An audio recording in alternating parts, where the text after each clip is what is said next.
ਸਤਿ ਸ੍ਰੀ ਅਕਾਲ ਦੋਸਤੋ, Punjabi smart farming channel ਦੇ ਉੱਪਰ ਤੁਹਾਡਾ ਬਹੁਤ-ਬਹੁਤ ਸਵਾਗਤ ਹੈ। ਕਿਸਾਨ ਵੀਰੋ, ਕਣਕ ਦੀ ਬਿਜਾਈ ਦਾ ਸਮਾਂ ਬਿਲਕੁਲ ਪ੍ਰੋਪਰ ਚੱਲ ਰਿਹਾ ਹੈ।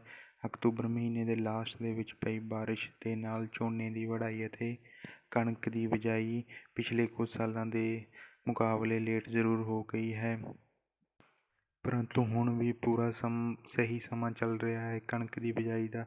ਕਣਕ ਦੀ ਬਿਜਾਈ ਸਮੇਂ ਕੁਝ ਅਜਿਹੇ ਨੁਕਤੇ ਅਤੇ ਕੁਝ ਅਜਿਹੇ ਫਾਰਮੂਲੇ ਜ਼ਰੂਰ ਯਾਦ ਰੱਖ ਲੈਣੇ ਚਾਹੀਦੇ ਹਨ ਜੋ ਆਪਾਂ ਨੇ ਪਿਛਲੇ ਕੁਝ ਸਾਲਾਂ ਦੇ ਤਜਰਬੇ ਦੇ ਵਿੱਚੋਂ ਸਿੱਖੇ ਹਨ। ਬਹੁਤ ਛੋਟੀਆਂ ਗੱਲਾਂ ਕਣਕ ਦੇ ਝਾੜ ਦੇ ਉੱਪਰ ਬਹੁਤ ਵੱਡਾ ਇਫੈਕਟ ਪਾ ਜਾਂਦੀਆਂ ਹਨ। ਕਿਸਾਨ ਵੀਰੋ, ਝੋਨੇ ਦੀ ਫਸਲ ਨੂੰ ਆਪਾਂ ਬਹੁਤ ਹੀ ਧਿਆਨ ਦੇ ਨਾਲ ਅਤੇ ਸਾਂਭ ਸੰਭਾਲ ਦੇ ਨਾਲ ਪਾਲਦੇ ਹਾਂ। ਉਹਨਾਂ ਦੇ ਪੱਤਿਆਂ ਦਾ ਧਿਆਨ ਰੱਖਦੇ ਹਾਂ, ਉਹਨਾਂ ਦੇ ਤਣੇ ਦਾ ਅਤੇ ਉਹਨਾਂ ਦੀਆਂ ਜੜ੍ਹਾਂ ਦਾ ਬਹੁਤ ਧਿਆਨ ਰੱਖਦੇ ਹਾਂ।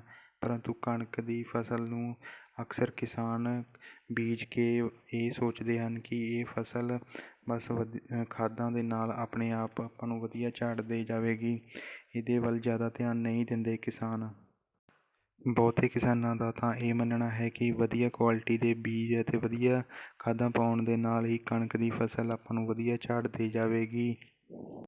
ਕਿਸਾਨ ਵੀਰੋ, ਇਸ ਦੇ ਵਿੱਚ ਕੋਈ ਸ਼ੱਕ ਨਹੀਂ ਹੈ ਕਿ ਵਧੀਆ ਕੁਆਲਿਟੀ ਦੇ ਬੀਜ ਅਕਸਰ ਹੀ ਵਧੀਆ ਆਪਾਂ ਨੂੰ ਝਾੜ ਦੇ ਵਿੱਚ ਪ੍ਰਭਾਵਿਤ ਕਰ ਜਾਂਦੇ ਹਨ, ਪਰੰਤੂ ਪਹਿਲੀ ਵੱਡੀ ਚੀਜ਼ ਇਹ ਹੈ ਜੋ ਜ਼ਿਆਦਾਤਰ ਕਿਸਾਨ ਇਹ ਗਲਤੀ ਕਰਦੇ ਹਨ, ਉਹ ਹੈ ਬੀਜ ਦੀ ਡੂੰਘਾਈ ਜਾਂ ਬੀਜ ਦੀ ਗਹਿਰਾਈ ਕਿੰਨੀ ਰੱਖਣੀ ਹੈ। ਕਣਕ ਦਾ ਬੀਜ ਬਹੁਤ ਹੀ ਛੋਟਾ ਹੁੰਦਾ ਹੈ, ਸੋ ਇਹਦੇ ਵਿੱਚ ਲਿਮਟਡ ਖੁਰਾਕ ਹੀ ਹੁੰਦੀ ਹੈ ਜੋ ਇਹਨੂੰ ਜਰਮੀਨੇਸ਼ਨ ਦੇ ਸ਼ੁਰੂਆਤੀ ਦਿਨਾਂ ਦੇ ਵਿੱਚ ਪੌਦੇ ਲਈ ਬਹੁਤ ਜ਼ਰੂਰੀ ਹੁੰਦੀ ਹੈ। ਇਹ ਥੋੜ੍ਹੀ ਖੁਰਾਕ ਨਾਲ ਹੀ ਪੌਦੇ ਨੇ ਬਾਹਰ ਆਉਣਾ ਹੁੰਦਾ ਹੈ ਅਤੇ ਬਾਹਰ ਆ ਕੇ ਹੀ ਪੌਦੇ ਦੀਆਂ ਨਵੀਆਂ ਜੜ੍ਹਾਂ ਬਣਦੀਆਂ ਹਨ, ਜਦੋਂ ਉਹ ਬਾਹਰੋਂ ਖੁਰਾਕ ਅਤੇ ਬਾਹਰੋਂ ਕਲੋਰੋਫਿਲ ਉਸ ਨੂੰ ਮਿਲਦੀ ਹੈ। ਕਿਸਾਨ ਵੀਰੋ, ਮੰਨ ਲਓ ਜੇ ਆਪਾਂ ਕਣਕ ਦੀ ਬਿਜਾਈ ਦੇ ਸਮੇਂ ਬੀਜ ਦੀ ਪ੍ਰੋਪਰ ਡੂੰਘਾਈ ਨਹੀਂ ਰੱਖਦੇ, ਆਮ ਜਿੰਨੀ ਆਪਾਂ ਨੂੰ ਰਿਕਮੈਂਡ ਕੀਤੀ ਜਾਂਦੀ ਹੈ ਉਸ ਦੇ ਨਾਲੋਂ ਜ਼ਿਆਦਾ ਡੂੰਘਾਈ ਰੱਖ ਦਿੰਦੇ ਹਾਂ, ਤਾਂ ਉਸ ਦੇ ਨਾਲ ਪੌਦਾ ਕਮਜ਼ੋਰ ਹੋ ਜਾਂਦਾ ਹੈ, ਕਿਉਂਕਿ ਬੀਜ ਨੂੰ ਬਾਹਰ ਆਉਣ ਦੇ ਲਈ ਜ਼ਿਆਦਾ ਡੂੰਘਾਈ ਦੇ ਵਿੱਚੋਂ ਜ਼ਿਆਦਾ ਖੁਰਾਕ ਦੀ ਲੋੜ ਹੁੰਦੀ ਹੈ। ਡੂੰਘਾਈ 'ਤੇ ਕੀਤੀ ਬਿਜਾਈ ਦੇ ਨਾਲ ਪੌਦੇ ਬਹੁਤ ਹੀ ਬਰੀਕ ਬੂਟੇ ਬਣਦੇ ਹਨ ਜੋ ਕਿ ਅੱਗੇ ਜਾ ਕੇ ਆਪਾਂ ਨੂੰ ਪ੍ਰੋਬਲਮ ਦਿੰਦੇ ਹਨ ਅਤੇ ਇਹਨਾਂ ਦੀ ਪ੍ਰੋਪਰ ਚੰਗੀ ਤਰ੍ਹਾਂ ਫੋਟ ਨਹੀਂ ਆਉਂਦੀ ਅਤੇ ਆਉਣ ਵਾਲੇ ਸਮੇਂ ਦੇ ਵਿੱਚ ਆਪਾਂ ਨੂੰ ਕਈ ਪ੍ਰਕਾਰ ਦੀਆਂ ਖਾਦਾਂ ਅਤੇ ਕਈ ਪ੍ਰਕਾਰ ਦੇ ਬਜ਼ਾਰੂ ਪ੍ਰੋਡਕਟ ਲਿਆ ਕੇ ਇਹਨਾਂ ਦੇ ਵਿੱਚ ਪਾਉਣੇ ਪੈਂਦੇ ਹਨ ਤਾਂ ਜੋ ਇਹ ਚੰਗੀ ਤਰ੍ਹਾਂ ਆਪਣੀ ਫੋਟ ਕਰ ਸਕਣ। ਸੋ ਕਿਸਾਨ ਵੀਰੋ, ਇੱਥੇ ਮੁੱਖ ਗੱਲ ਇਹ ਹੈ ਕਿ ਆਪਾਂ ਡੂੰਘਾਈ ਦਾ ਹਿਸਾਬ ਕਿਤਾਬ ਕਿਵੇਂ ਰੱਖ ਸਕਦੇ ਹਾਂ। ਆਪਾਂ ਨੂੰ ਕਿਵੇਂ ਪਤਾ ਲੱਗੂਗਾ ਕਿ ਆਪਾਂ ਕਣਕ ਦੀ ਜੋ ਬਿਜਾਈ ਹੈ ਉਹਦੇ ਬੀਜ ਦੀ ਆਪਾਂ ਕਿੰਨੀ ਡੂੰਘਾਈ ਰੱਖਣੀ ਹੈ, ਕਿੰਨੀ ਡੂੰਘਾਈ 'ਤੇ ਆਪਾਂ ਕਣਕ ਦੀ ਬਿਜਾਈ ਕਰਨੀ ਹੈ। ਕਿਸਾਨ ਵੀਰੋ, ਇਸ ਦੇ ਲਈ ਤੁਹਾਨੂੰ ਇਹ ਪਤਾ ਹੋਣਾ ਚਾਹੀਦਾ ਹੈ ਕਿ ਤੁਸੀਂ ਜਿਹੜੀ ਵੀ ਵੈਰਾਈਟੀ ਦੀ ਬਿਜਾਈ ਕਰ ਰਹੇ ਹੋ ਉਸਦਾ ਕੱਦ ਕਿੰਨਾ ਹੈ। ਬਿਜਾਈ ਕਰਨ ਵਾਲੀ ਵੈਰਾਈਟੀ ਦੇ ਕੱਦ ਬਾਰੇ ਤੁਹਾਨੂੰ ਜਾਣਕਾਰੀ ਜ਼ਰੂਰ ਹੋਣੀ ਚਾਹੀਦੀ ਹੈ। ਕਿਸਾਨ ਵੀਰੋ, ਮੰਨ ਲਓ ਤੁਸੀਂ 100 ਸੈਂਟੀਮੀਟਰ ਤੋਂ ਘੱਟ ਕੱਦ ਵਾਲੀ ਕਿਸਮ ਦੀ ਬਿਜਾਈ ਕਰ ਰਹੇ ਹੋ ਤਾਂ ਤੁਹਾਨੂੰ ਜੋ ਕਣਕ ਦੀ ਬਿਜਾਈ ਹੈ ਉਹ 3 ਤੋਂ 3.5 ਸੈਂਟੀਮੀਟਰ ਡੂੰਘਾਈ 'ਤੇ ਹੀ ਆਪਾਂ ਨੂੰ ਕਣਕ ਦੇ ਬੀਜ ਦੀ ਬਿਜਾਈ ਕਰਨੀ ਚਾਹੀਦੀ ਹੈ। ਜੇਕਰ ਇਸ ਦੇ ਉਲਟ ਤੁਸੀਂ 100 ਸੈਂਟੀਮੀਟਰ ਤੋਂ ਜ਼ਿਆਦਾ ਕੱਦ ਵਾਲੀਆਂ ਵੈਰਾਈਟੀਆਂ ਦੀ ਬਿਜਾਈ ਕਰ ਰਹੇ ਹੋ ਤਾਂ ਕਿਸਾਨ ਵੀਰੋ ਤੁਸੀਂ 5 ਤੋਂ 5.5 ਸੈਂਟੀਮੀਟਰ ਡੂੰਘਾਈ 'ਤੇ ਬੀਜ ਦੀ ਬਿਜਾਈ ਕਰ ਸਕਦੇ ਹੋ। ਜ਼ਿਆਦਾ ਤੋਂ ਜ਼ਿਆਦਾ ਤੁਸੀਂ 6 ਸੈਂਟੀਮੀਟਰ ਡੂੰਘਾਈ 'ਤੇ ਬੀਜ ਦੀ ਬਿਜਾਈ ਕਰ ਸਕਦੇ ਹੋ, ਇਸ ਤੋਂ ਜ਼ਿਆਦਾ ਬਿਲਕੁਲ ਵੀ ਨਹੀਂ। ਕਿਸਾਨ ਵੀਰੋ, ਬਹੁਤ ਵਾਰ ਦੇਖਿਆ ਗਿਆ ਹੈ ਕਿ ਜ਼ਿਆਦਾ ਡੂੰਘੀ ਵਾਹੀ ਕਰਕੇ ਕਿਸਾਨ ਹੇਠਲੀ ਮਿੱਟੀ ਕੱਢ ਲੈਂਦੇ ਹਨ ਅਤੇ ਫਿਰ ਉਸ ਤੋਂ ਬਾਅਦ ਖੇਤ ਤਿਆਰ ਕਰਕੇ ਕਣਕ ਦੀ ਬਿਜਾਈ ਕਰਦੇ ਹਨ, ਪਰੰਤੂ ਕਿਸਾਨ ਵੀਰੋ, ਕਣਕ ਨੂੰ ਜਿੰਨਾ ਆਪਾਂ ਉੱਪਰਲੀ ਮਿੱਟੀ ਦੇ ਵਿੱਚ ਬੀਜਾਂਗੇ ਇਹ ਓਨਾ ਹੀ ਆਪਾਂ ਨੂੰ ਜ਼ਿਆਦਾ ਝਾੜ ਦੇਵੇਗੀ। ਤੁਸੀਂ ਅਕਸਰ ਦੇਖਿਆ ਹੋਵੇਗਾ ਕਿ ਜਿਹੜੇ ਕਿਸਾਨ ਜ਼ਮੀਨ ਨੂੰ ਘੱਟ ਵਾਹ ਕੇ ਕਣਕ ਦੀ ਬਿਜਾਈ ਕਰਦੇ ਹਨ ਉਹਨਾਂ ਦੀ ਕਣਕ ਅਕਸਰ ਹੀ ਆਮ ਦੇ ਨਾਲੋਂ ਜ਼ਿਆਦਾ ਝਾੜ ਦਿੰਦੀ ਹੈ। ਕਿਸਾਨ ਵੀਰੋ, ਤੁਸੀਂ ਜਿੰਨਾ ਜ਼ਿਆਦਾ ਡੂੰਘਾ ਬੀਜ ਬੀਜੋਗੇ ਲਾਲ ਮਿੱਟੀ ਆਪਣੇ ਬੀਜ ਦੇ ਵਿੱਚ ਰਲਦੀ ਜਾਵੇਗੀ, ਜਿਸ ਦੇ ਨਾਲ ਆਪਣੀ ਕਣਕ ਦਾ ਝਾੜ ਅੱਗੇ ਜਾ ਕੇ ਘੱਟ ਜਾਵੇਗਾ, ਕਿਉਂਕਿ ਲਾਲ ਮਿੱਟੀ ਦੇ ਵਿੱਚ ਉਹ ਐਸਿਡਸ ਵਗੈਰਾ ਅਤੇ ਆਪਣੀਆਂ ਜੋ ਪੁਰਾਣੀਆਂ ਪਿਛਲੀਆਂ ਖਾਦਾਂ ਪਾਈਆਂ ਹੁੰਦੀਆਂ ਹਨ ਉਹ ਨਹੀਂ ਹੁੰਦੀਆਂ ਜੋ ਕਿ ਆਪਣੇ ਬੂਟੇ ਦੇ ਲਈ ਬਹੁਤ ਜ਼ਿਆਦਾ ਜ਼ਰੂਰੀ ਹੁੰਦੀਆਂ ਹਨ। ਸੋ ਕਿਸਾਨ ਵੀਰੋ, ਆਪਾਂ ਨੂੰ ਆਪਣੀਆਂ ਤਵੀਆਂ 'ਤੇ ਆਪਣੇ ਹਲ ਦੀ ਡੂੰਘਾਈ ਘੱਟ ਹੀ ਰੱਖਣੀ ਚਾਹੀਦੀ ਹੈ ਅਤੇ ਆਪਣੇ ਜੋ ਕਣਕ ਦੇ ਬੀਜ ਦੀ ਡੂੰਘਾਈ ਹੈ ਉਹ ਵੀ ਘੱਟ ਹੀ ਰੱਖਣੀ ਚਾਹੀਦੀ ਹੈ। ਇਸ ਤੋਂ ਬਾਅਦ ਜੇਕਰ ਆਪਾਂ ਗੱਲ ਕਰਦੇ ਹਾਂ ਤਾਂ ਬਹੁਤ ਸਾਰੇ ਕਿਸਾਨ ਭਾਈ ਆਪਣੇ ਲੇਟ ਕਣਕ ਦੀ ਬਿਜਾਈ ਕਰ ਰਹੇ ਹਨ। ਇਹ ਲੇਟ ਕਣਕ ਦੀ ਬਿਜਾਈ ਕਰਨ ਦੇ ਬਹੁਤ ਸਾਰੇ ਕਾਰਨ ਹੋ ਸਕਦੇ ਹਨ, ਜਿਵੇਂ ਕਈ ਕਿਸਾਨ ਵੀਰਾਂ ਨੇ ਲੇਟ ਆਪਣੀ ਬਾਸਮਤੀ ਲਾਈ ਹੈ, ਉਹ ਲੇਟ ਵੱਢੀ ਜਾਣੀ ਹੈ। ਕਈ ਕਿਸਾਨ ਵੀਰਾਂ ਨੇ ਅਗੇਤੀ ਜੀਰੀ ਵੱਢਣ ਤੋਂ ਬਾਅਦ ਉਸ ਦੇ ਵਿੱਚ ਜੌਂ ਵਗੈਰਾ ਜਾਂ ਚਰੀ ਵਗੈਰਾ ਬੀਜ ਦਿੱਤੀ ਹੈ। ਉਸ ਤੋਂ ਬਾਅਦ ਉਹ ਉਸਦੀ ਕਟਾਈ ਕਰਨ ਤੋਂ ਬਾਅਦ ਕਣਕ ਦੀ ਬਿਜਾਈ ਕਰਨਗੇ। ਇੱਥੇ ਆਪਾਂ ਅਕਸਰ ਹੀ ਦੇਖਿਆ ਜਾਂਦਾ ਹੈ ਕਿ ਕਿਸਾਨ ਬਿਜਾਈ ਤਾਂ ਲੇਟ ਕਰਦੇ ਹਨ, ਪਰੰਤੂ ਉਹ ਅਗੇਤੀ ਵਰਾਇਟੀ ਨੂੰ ਹੀ ਲੇਟ ਬਿਜਾਈ ਦੇ ਵਿੱਚ ਵਰਤ ਲੈਂਦੇ ਹਨ।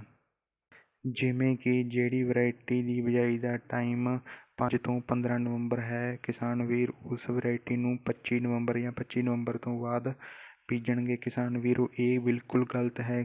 ਕਈ ਵਾਰ ਦੁਕਾਨਦਾਰ ਕੋਲ ਇਹ ਅਗੇਤੀ ਵਰਾਇਟੀਆਂ ਦੇ ਬੀਜ ਬਚ ਜਾਂਦੇ ਹਨ ਅਤੇ ਉਹੀ ਦੁਕਾਨਦਾਰ ਕਿਸਾਨਾਂ ਨੂੰ ਦੇ ਦਿੰਦੇ ਹਨ ਤਾਂ ਜੋ ਵੀ ਇਹੀ ਤੁਸੀਂ ਬੀਜ ਲਓ, ਇਹ ਵਧੀਆ ਹੋ ਜਾਵੇਗਾ।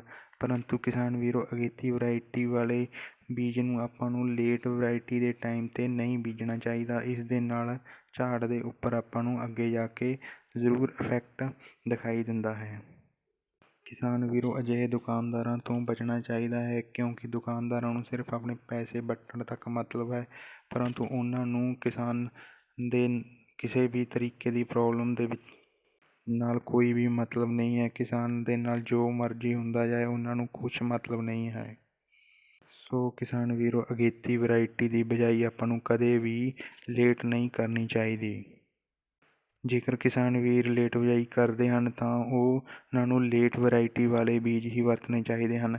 ਇਹ ਲੇਟ ਵਰਾਇਟੀ ਵਾਲੇ ਬੀਜਾਂ ਦੇ ਉੱਪਰ ਆਪਾਂ ਇੱਕ ਸਪੈਸ਼ਲ ਵੀਡੀਓ ਬਣਾਵਾਂਗੇ। ਉਸ ਵੀਡੀਓ ਦੇ ਨੂੰ ਜ਼ਰੂਰ ਤੁਸੀਂ ਦੇਖਣਾ, ਤੁਹਾਡੇ ਲਈ ਫਾਇਦੇ ਵਾਲੀ ਹੋਵੇਗੀ। ਇੱਕ ਗੱਲ ਹੋਰ, ਕਈ ਕਿਸਾਨ ਭਰਾ ਕੀ ਕਰਦੇ ਹਨ, ਵੱਖ-ਵੱਖ ਕਿਸਮਾਂ ਨੂੰ ਆਪਸ ਦੇ ਵਿੱਚ ਮਿਕਸ ਕਰਕੇ ਉਹਨਾਂ ਦੀ ਬਿਜਾਈ ਕਰ ਦਿੰਦੇ ਹਨ। ਕਿਸਾਨ ਵੀਰੋ, ਇਸ ਦੇ ਵਿੱਚ ਕੋਈ ਮਾੜੀ ਗੱਲ ਨਹੀਂ ਹੈ। ਆਪਾਂ ਵੱਖ-ਵੱਖ ਕਿਸਮਾਂ ਨੂੰ ਆਪਸ ਦੇ ਵਿੱਚ ਮਿਕਸ ਕਰਕੇ ਬੀਜ ਸਕਦੇ ਹਾਂ, ਪਰੰਤੂ ਇੱਥੇ ਆਪਾਂ ਨੂੰ ਇਹ ਧਿਆਨ ਦੇ ਵਿੱਚ ਰੱਖਣਾ ਜ਼ਰੂਰੀ ਹੈ ਕਿ ਆਪਾਂ ਕਦੇ ਵੀ ਇੱਕੋ ਜਿਹੇ ਕੱਦ ਵਾਲੀਆਂ ਵਰਾਇਟੀਆਂ ਨਾ ਮਿਕਸ ਕਰਕੇ ਬੀਜੀਏ। ਜੇਕਰ ਆਪਾਂ ਇੱਕੋ ਜਿਹੇ ਕੱਦ ਵਾਲੀਆਂ ਵਰਾਇਟੀ ਮਿਕਸ ਕਰਕੇ ਬੀਜਦੇ ਹਾਂ ਤਾਂ ਇਸ ਦਾ ਆਪਾਂ ਨੂੰ ਕੋਈ ਬੈਨੀਫਿਟ ਨਹੀਂ ਮਿਲੇਗਾ, ਅੱਗੇ ਦੇਖਣ ਨੂੰ ਕੋਈ ਬੈਨੀਫਿਟ ਨਹੀਂ ਦਿਖੇਗਾ। ਜੇਕਰ ਆਪਾਂ ਵੱਖ-ਵੱਖ ਕੱਦ ਦੇ ਵਾਲੀਆਂ ਵਰਾਇਟੀਜ਼ ਨੂੰ ਮਿਕਸ ਕਰਦੇ ਹਾਂ ਤਾਂ ਇਸ ਦਾ ਆਪਾਂ ਨੂੰ ਜ਼ਰੂਰ ਬੈਨੀਫਿਟ ਮਿਲ ਸਕਦਾ ਹੈ। ਦੂਜੀ ਗਲਤੀ ਕਿਸਾਨ ਵੀਰ ਇਹ ਕਰਦੇ ਹਨ ਕਿ ਉਹ ਵੱਖ-ਵੱਖ ਟਾਈਮ ਦੀਆਂ ਕਿਸਮਾਂ ਨੂੰ ਇਕੱਠੇ ਮਿਕਸ ਕਰਕੇ ਬੀਜ ਦਿੰਦੇ ਹਨ, ਜਿਵੇਂ ਇੱਕ ਅਗੇਤੀ ਕਿਸਮ, ਇੱਕ ਪਛੇਤੀ ਕਿਸਮ। ਅਜਿਹਾ ਵੀ ਬਿਲਕੁਲ ਗਲਤ ਹੈ। ਜੋ ਕਿਸਾਨ ਇਸ ਤਰ੍ਹਾਂ ਕਰਦੇ ਹਨ ਉਹਨਾਂ ਨੂੰ ਝਾੜ ਦੇ ਰੂਪ ਦੇ ਵਿੱਚ ਇਸ ਚੀਜ਼ ਦਾ ਖਾਮਿਆਜ਼ਾ ਜ਼ਰੂਰ ਭੁਗਤਣਾ ਪੈਂਦਾ ਹੈ। ਕਿਸਾਨ ਵੀਰੋ, ਕੇਵਲ ਉਹ ਕਿਸਮਾਂ ਮਿਕਸ ਕਰੋ ਜਿਨ੍ਹਾਂ ਦੇ ਵਿੱਚ ਇੱਕੋ ਜਿਹਾ ਬਿਮਾਰੀਆਂ ਦਾ ਟਾਕਰਾ ਕਰਨ ਦੀ ਸਮਰੱਥਾ ਹੋਵੇ। ਕਈ ਕਿਸਾਨ ਕੀ ਕਰਦੇ ਹਨ, ਇੱਕ ਵਰਾਇਟੀ ਇੱਦਾਂ ਦੀ ਲੈ ਲੈਂਦੇ ਹਨ ਜਿਸ ਦੇ ਉੱਪਰ ਬਿਮਾਰੀਆਂ ਦਾ ਬਹੁਤ ਜ਼ਿਆਦਾ ਅਟੈਕ ਹੁੰਦਾ ਹੈ, ਅਤੇ ਦੂਜੀ ਵਰਾਇਟੀ ਇਸ ਤਰੀਕੇ ਦੀ ਲੈ ਲੈਂਦੇ ਹਨ ਜਿਨ੍ਹਾਂ ਦੇ ਉੱਪਰ ਬਿਮਾਰੀਆਂ ਦਾ ਅਟੈਕ ਬਿਲਕੁਲ ਵੀ ਨਹੀਂ ਹੁੰਦਾ। ਸੋ ਇਸ ਪ੍ਰੋਬਲਮ ਇੱਕ ਟਾਈਮ ਵਿੱਚ ਅਜਿਹੀ ਪ੍ਰੋਬਲਮ ਆ ਜਾਂਦੀ ਹੈ, ਕਿਤੇ ਆਪਾਂ ਨੂੰ ਸਪਰੇਅ ਦੀ ਨਹੀਂ ਜ਼ਰੂਰਤ ਹੁੰਦੀ, ਪਰੰਤੂ ਦੂਸਰੀ ਮਿਕਸ ਕੀਤੀ ਵਰਾਇਟੀ ਕਰਕੇ ਆਪਾਂ ਨੂੰ ਸਾਰੀ ਕਣਕ ਦੇ ਉੱਪਰ ਸਪਰੇਅ ਕਰਨੀ ਪੈਂਦੀ ਹੈ, ਜਿਸ ਦੇ ਨਾਲ ਦੂਸਰੀ ਵਰਾਇਟੀ ਦੇ ਝਾੜ ਦੇ ਉੱਪਰ ਵੀ ਇਫੈਕਟ ਪੈ ਜਾਂਦਾ ਹੈ। ਸੋ ਕਿਸਾਨ ਵੀਰੋ, ਅੱਜ ਦੀ ਇਹ ਮੇਰੀ ਵੀਡੀਓ ਇੰਨੀ ਕੁ ਹੀ ਸੀ। ਮੈਨੂੰ ਪੂਰੀ ਉਮੀਦ ਹੈ ਤੁਹਾਨੂੰ ਇਹ ਵੀਡੀਓ ਵਧੀਆ ਲੱਗੀ ਹੋਵੇਗੀ। ਵੀਡੀਓ ਵਧੀਆ ਲੱਗੀ ਹੈ ਤਾਂ ਅੱਗੇ ਹੋਰ ਕਿਸਾਨਾਂ ਦੇ ਨਾਲ ਵੀ ਸ਼ੇਅਰ ਜ਼ਰੂਰ ਕਰਿਓ, ਤਾਂ ਜੋ ਹੋਣ ਵਾਲੀਆਂ ਛੋਟੀਆਂ-ਛੋਟੀਆਂ ਗਲਤੀਆਂ ਤੋਂ ਆਪਾਂ ਬਚ ਸਕੀਏ ਅਤੇ ਆਪਣੀ ਕਿਸਾਨੀ ਨੂੰ ਇੱਕ ਲਾਹੇਵੰਦ ਧੰਦਾ ਬਣਾ ਸਕੀਏ, ਕਿਉਂਕਿ ਆਪਾਂ ਨੂੰ ਆਪਣੀ ਕਿਸਾਨੀ ਬਾਰੇ ਖੁਦ ਹੀ ਸੋਚਣਾ ਪਵੇਗਾ। ਨਾ ਤਾਂ ਕੋਈ ਸਰਕਾਰ ਸੋਚੇਗੀ ਅਤੇ ਨਾ ਹੀ ਕੋਈ ਅੰਬਾਨੀ ਅਡਾਨੀ। ਕਿਸਾਨੀ ਨੂੰ ਆਪਾਂ ਸਿਰਫ ਕਿਸਾਨ ਹੀ ਬਚਾ ਸਕਦੇ ਹਾਂ। ਕਿਸਾਨ ਵੀਰੋ, ਜੇ ਵੀਡੀਓ ਵਧੀਆ ਲੱਗੇ ਤਾਂ ਲਾਈਕ ਕਰਿਓ, ਸ਼ੇਅਰ ਕਰਿਓ, ਕਮੈਂਟ ਜ਼ਰੂਰ ਕਰਿਓ, ਅਤੇ ਜਿਹੜੇ ਨਵੇਂ ਭਰਾ ਆਪਣੇ ਚੈਨਲ ਦੇ ਉੱਪਰ ਪਹਿਲੀ ਵਾਰ ਆਏ ਹਨ ਉਹ ਚੈਨਲ ਨੂੰ ਸਬਸਕ੍ਰਾਈਬ ਜ਼ਰੂਰ ਕਰ ਲਓ ਜੀ। ਧੰਨਵਾਦ।